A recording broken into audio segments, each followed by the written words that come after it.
गुंतवणूक आरोग्यातली भाग 4 वैद्य दिलीप गाडगे पुणे. तेव्हा आपण आरोग्यामध्ये गुंतवणूक करायची म्हणजे नेमकं काय करायचं याच्याविषयी विचार करत होतो आणि खर्चाच्या वाटा रोखल्या पाहिजेत आणि खऱ्या अर्थाने गुंतवणूक केली गेली पाहिजे हे आपण त्याच्यात म्हणत होतो.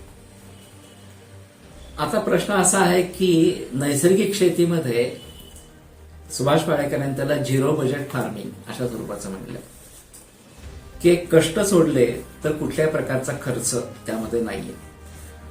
बियाणांचा खर्च नाही, केमिकल पेस्टिसाइड्स फर्टिलायझर त्यांचा काही खर्च अशा स्वरूपाचा नाही.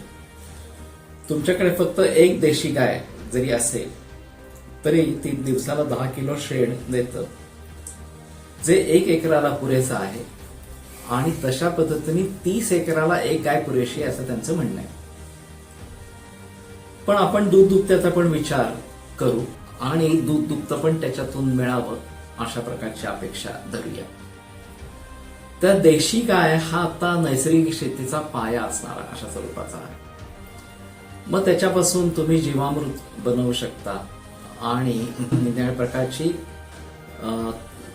कीटकनाशक सेंद्रिय अशा स्वरूपाची किंवा नैसर्गिक स्वरूपाची तयार करू शकता आणि त्याच्या योगानं पिकांची वाढ चांगल्या प्रकारचे होते. आता याच्यावरती एक महत्वाचा आक्षेप घेतला जातो नैसर्गिक शेतीमध्ये की वाढती लोकसंख्या असल्यामुळे नैसर्गिक शेतीचं अन्न सगळ्यांना कसं पुरू पडणार. आणि खरं तर हरित क्रांती किंवा धवल क्रांती जेव्हा सुरुवात झाली त्यावेळेला हेच लॉजिक वापरलं होतं आणि संकरित बियाणं असल्याखेरीज आणि पेस्टिसाइड्स अँड फर्टिलायझरचा वापर असल्याखेरीज उत्पादन वाढ होणार नाही आणि ती सर्व समाजाला पुरे पडणार नाही अशा स्वरूपाचं सांगितलं गेलं. पण तसं बघायला गेलं तर महात्मा गांधींनी म्हटल्याप्रमाणे सर्वांना जे आवश्यक आहे तेवढं नक्की अन्नधान्य मिळू शकतं, त्याच्याविषयी शंका नाही. कोणाचीही हाव यातनं भागवता येत नाही, लोभ यातनं भागवता येत नाही आणि विशेषतः वाया जाणारं अन्न हे जर वाचवलं गेलं तर 35%. आणि आश्चर्य असं वाटतं की बुफे डिनर असताना जेव्हा तुम्हाला किती हवंय काय हवंय हे घ्यायचा चॉईस असताना, हे तुम्हाला ठरवता येत असताना सुद्धा लोक भरमसाठ घेतात आणि टाकून देतात. तेव्हा अन्नाची नासाडी तर थांबवलीच पाहिजे, त्याच्याविषयी शंका अशा स्वरूपाची नाही.